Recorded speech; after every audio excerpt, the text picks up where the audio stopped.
Is the history we're told even correct? We're going to bring you over into Rome with the Theater of Marsyas.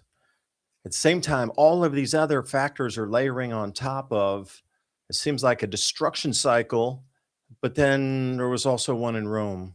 So let's try to compare these two and see if the digital is the same as the mud.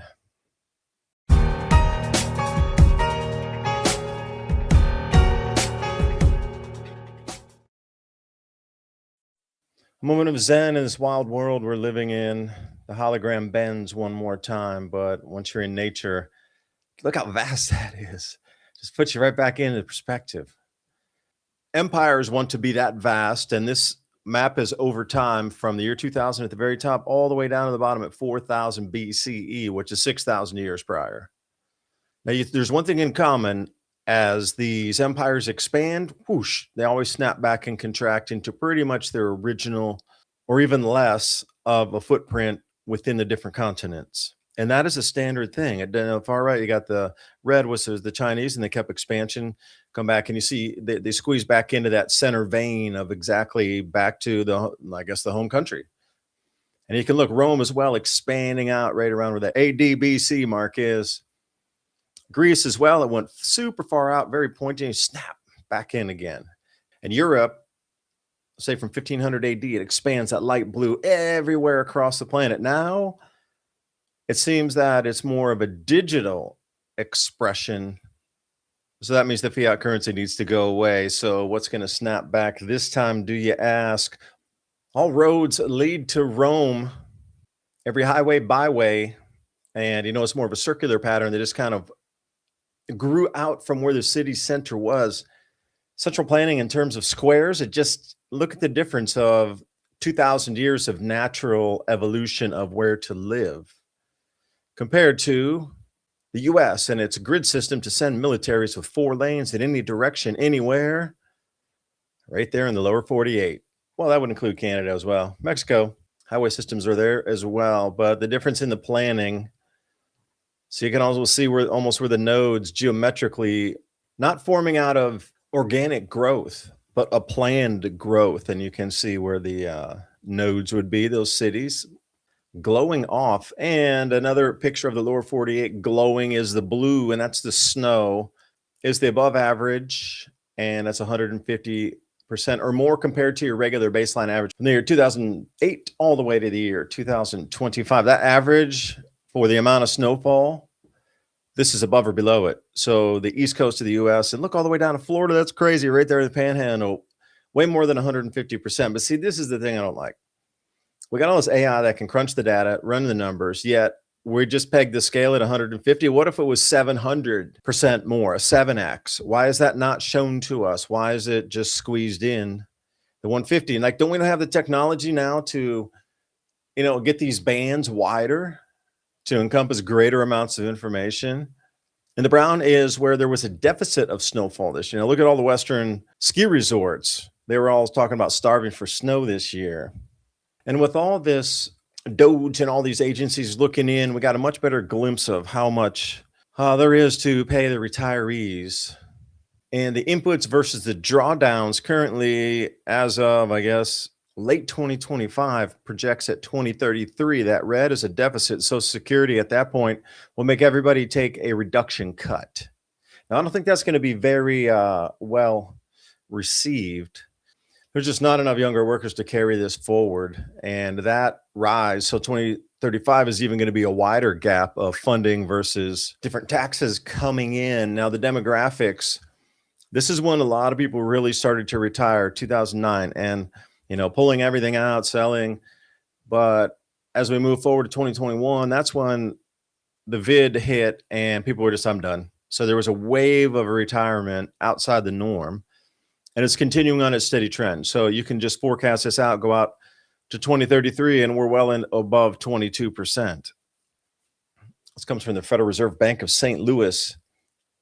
So that's the first part of it. Like the Social Security, not going to hold through. And you can see the math, just it's math, and you follow the curve along there. So right around 2033, what kind of problem do you think that would create here in the US when people are really starting to retire en masse? Like the baby boomers' children, The rules of money are being rewritten right in front of your eyes. The institutions that control the financial system aren't waiting, warning, or wishing. They're acting. They're buying gold and silver at an unprecedented pace. Seems they're preparing for something. The question is, are you? For nearly a decade, Noble Gold Investments has helped thousands of people protect their wealth with physical gold and silver. As the world shifts to hard assets, the window to act is closing.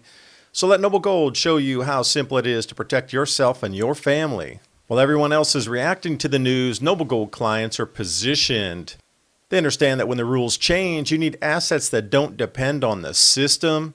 Visit 2030gold.com and download your free wealth protection kit today. That's 2030gold.com. The rules are changing. Make sure you're ready. And the February bonus for new qualified accounts, the 3-ounce American Virtues Independent Silver Round. Again, that's 2030gold.com. Click on that link in the description box below. 2 or 3 of them, maybe 4, they're all getting to the retirement age pretty soon as well, into 2033, 2035. Yeah, that whole entire next second generation after the baby boomers, they're all going to retire as well. But the money won't be there. Then what? What would the distraction be to reset an economy? All-encompassing reset. Because Berkshire Hathaway is definitely waiting all in cash for something to go.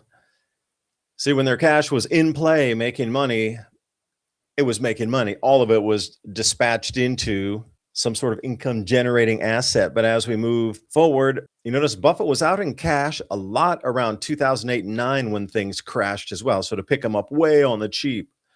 That drawdown there that you see around the time of the vid 2022, there was an enormous amount of purchasing. So they were using that cash. So as it drops, that means they're using it. And then after that, the profit was made off of that dip. And then so far, they're liquid as can be, cash, treasury bills. So going this high, it sends a signal that they're waiting for something to crash, that they can pick it up, that they won't be locked in themselves, that they have something generating income while they're waiting for that next fall. So here, I wanted to break this down for you. Berkshire Hathaway, and this is all the additions and subtractions of everything they hold in their portfolio. So I narrowed it down for you because I'm interested in the reduced as much as the added.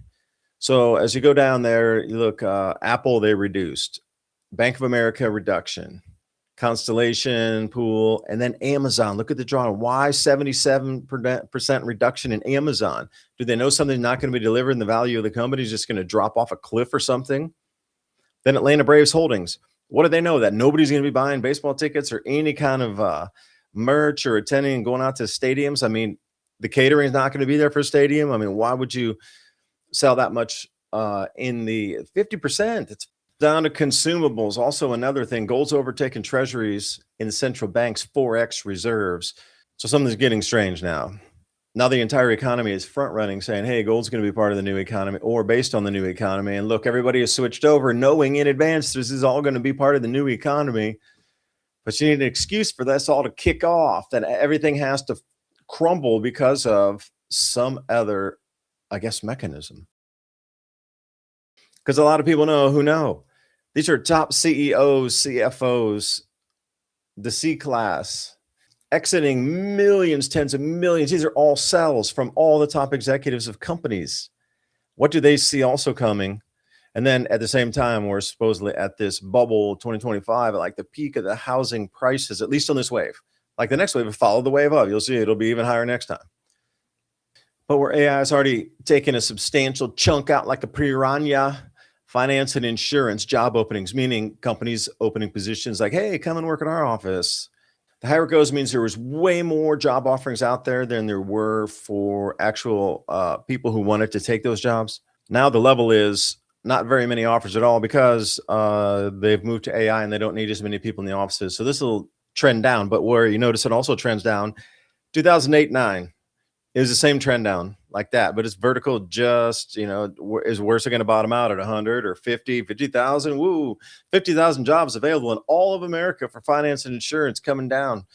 And you thought AI wasn't making its way through the financials. Here we go. Asset class return across arrows. I'm just going to focus in on the 2020 to 2025. What do you see? Gold 18.4%. Global equities. Well, yeah, you print more money goes in the stock market. What do you expect? It's going to go up, but it's inflated going up. It's not real value. It's inflation that's driving it up. And then real estate. So new power sources need to come out to bring us into this next world with all of this usage and need for continued, just like never ending amounts of electricity to be generated. So the zero pinch here, using the principles of plasma and electric current that surrounds us, that many an inventor have tried to pull out of the air to power devices. Never succeeded very much there. Let's take you back to the 1930s. I dropped down a dirt road onto a bridge, which was 50 feet above the water line, but washed away during a flood. Now, this is in a semi-arid area anyway. So imagine the flood, 50 foot comes and completely wipes that bridge away. Then they built another bridge in 1957, much higher up. So think about time just for a second. This bridge was built in 1923. Like, you're telling me there was no other need in the historical past to put a bridge over this river, and suddenly just in the 1920s they did. What did we do all before that? Wait for low water and ride horses across it? Like, is our history that bumble-footed, really? Like, what happened in the last 2,000 years of time is the question. Did we not do anything in those 2,000 years? Theater of Marcellius for you here. Rome is what we're told. So as Rome was, what is your interpretation in your mind and your imagination? Rome, like, that was the seat of power. People all around, bustling business. It was a seat. It was a capital of the known world. The Vatican was there. The church was there. The amphitheaters were there. Previous emperors were there. Like, it was a city of opulence. This place was not neglected. The Theater of Marcellius, 1575 to be exact, lithograph. Notice the height of the doors. They're trying to show you it's the average height of an average person with the awning, making it look all pretty and everything. So seeing this, all right, there's people doing commerce there. It looks like a beautiful setting. Wow, there's, it looks like a nice shopping area, let's say, classic Roman. But this is what it is back in the 1920s and 30s. So from that, think about the depth of it, how it was. There's another person standing next to the door. So looking up in the shadows there, you can actually see where that second floor is that people had bricked in over the years and gated up, turn it into a solid building by filling in the walls. Now, notice below, again, you got shops there, some sort of, I don't know what it would be, but they did put drapes up. Looks very dilapidated, like it'd been around. You think this thing would have been better taken care of, or maybe there just weren't as many people around to do it. Because I'm looking at this saying, wait a minute, they should have all this extra time to fill. You're in one of the grandest buildings in Rome, and it wasn't maintained. I'm baffled how it couldn't be, unless there was just not enough manpower and something else happened. Then it suddenly gets busier. Like, there's just more people, there's more commerce suddenly. Like, where did that come from? Completely empty, and then suddenly there's commerce. And now bring us into the 1930s. They start to excavate it, and notice that the second floor where it was. But look on the first floor where those shops were that are only as tall as one person. Look how much earth they removed out of that. This thing gained some 12 feet. What you're looking on the bottom floor, that large arch, that was all filled in. That's only tall enough for where those were the stores were. On the bottom arch, people walking in, where that fence is with the spikes on top, that's approximately the amount of earth, or even a little more than that filled in this complete complex. And that's what they were digging it out right here. And you can see the dig out. You're telling me that this place was so inundated and full of earth and mud that people didn't have enough extra time and energy to dig that out, knowing that this thing was feet of possible empty space below you if you dug it out, but they didn't. They just bricked over it. Nobody had enough energy or time to do that, but notice how really deep those columns were. And I just can't get at it here of why was this not maintained during the time. So imagine in the Roman era, it was the seat of power. So what would cause the seat of power go to a place that was so neglected that you saw, so filled in with earth over the couple of centuries that nobody took care of it, but a perfectly even laid layer of earth had been settled in there. Some kind of massive flood that had come in, all evenly with the hills. You saw where they were digging out of that. So what kind of reset was that? And what kind of manpower would it have taken at that time to dig out all of Rome or parts of it that deep with just hand shovels, apparently, is what we're told with the history. So, is what we're told what we're being told, or are we just in the middle of another cycle being played? That's the question. Too many things layering off, too many things in history that can be rewritten for this to be a coincidence. I do appreciate you watching. Hope you got something out of the video. Check out the 4-week food supply, My Patriot Supply and Adapt 2030. That link's in the description box below, as well as heirloom and organic seeds for any grow zone on the planet. Get your garden on True Leaf Market. And every purchase you make helps keep me bringing you information and stories just like this. I appreciate you so much. Thank you. Please share this with your friends and family. And you're going to have to copy the link itself and spread through your social, because the algorithm is none too kind to this type of information. I will see you next time. Bye for now.